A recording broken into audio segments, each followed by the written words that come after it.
কেমন লাগলো আমাদের?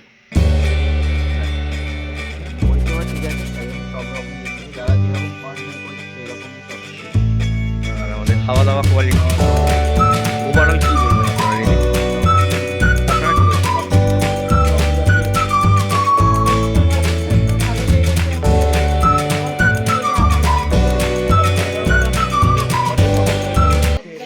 আমরা নিজেদের বাড়িতে আছি, এটা মনেই হচ্ছে না আমরা হোটেলে আছি কি কোথাও আছি। বা ভিডিও যদি আসে। Thank you. একদম